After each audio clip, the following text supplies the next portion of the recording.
Okay, so we're going to tell you guys about the etiquettes to keep in the US. So here's the index. So first, transportation, second, eating and tipping, third, campus, and finally, the extra.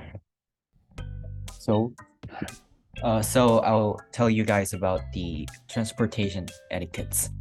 When we get to US, and in order to get to US, we'll have to ride buses or airplanes and other kind of transportation systems. And in order to be safe, you have to keep the transportation etiquettes that I'll tell you guys about next. So we have to prepare things like passport before boarding. This is because it can get very crowded in a line if you don't prepare these before. And you have to get in the plane and load your bag with patience. There's a lot of people in transportation systems, and if you don't have patience and if you try to do it really fast, there can be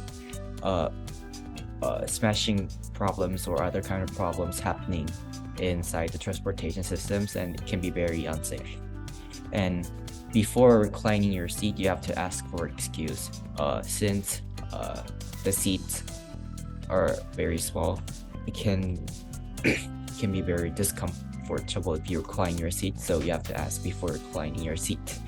And as I said before, since the seats in transportation systems are very small, it can be really discomfortable if you invade other people's personal space. So don't do these kind of things. And finally, since there's a lot of people inside transportation systems, you don't be loud in there, since it can really give very bad things to other people in the transportation systems. Okay, so secondly, I'll talk about eating and tipping. So first of all, it is polite to offer to refill other people's drinks or pass them dishes at the table. Secondly, ask for someone to pass a dish to you instead of reaching across the table to grab it. And thirdly, it is rude to eat with your mouth open, lick your plate, bowl, or knife, talk while there is still food in your mouth, burp out loud, or lick food off your fingers.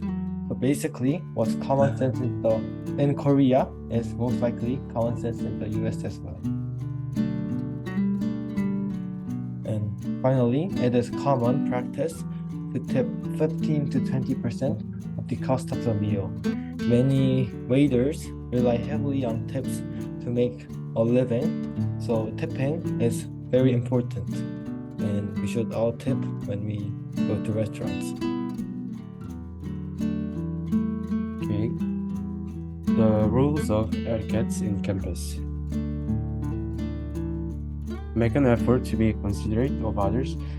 We think this is the most important thing, and we have to keep this in mind as a KMLA student. Don't allow your behavior to disturb others. Follow the established rules of the menu. Also, if you need to answer your phone, go somewhere quiet. Ringing the phone ring could be kind of uncomfortable to the others, so please keep this in mind. Also, if you need to speak, go to the toilet. It's rude and it's unhygienic. Okay, so the extra etiquettes you should know. Now we should talk about the extra etiquettes that you should know in US. First, you have to hold the door for the next person. This is basic manners, but in America, you should be especially aware about this.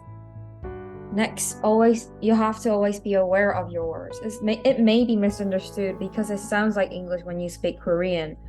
For example, always be aware when saying 네가 뭐뭐 했잖아, something like this. Do not raise your voice, and if it is possible, do not even speak that word out loud.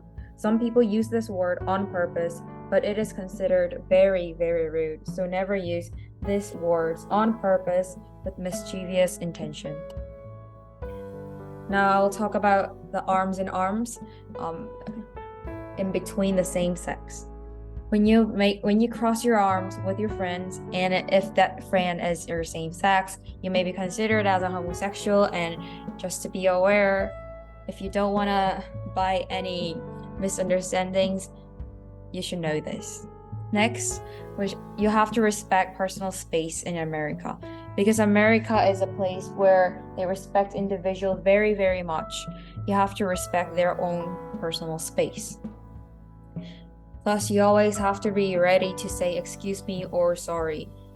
There is a lot of situation that you have to say excuse me and sorry, and if you don't say these two words, you may be considered rude person. When you have a conversation, you need to always have an eye contact. If you want to have a conversation, make an eye contact first and start a conversation, and you have to still have an eye contact even before when you're in a conversation. Thank you for listening.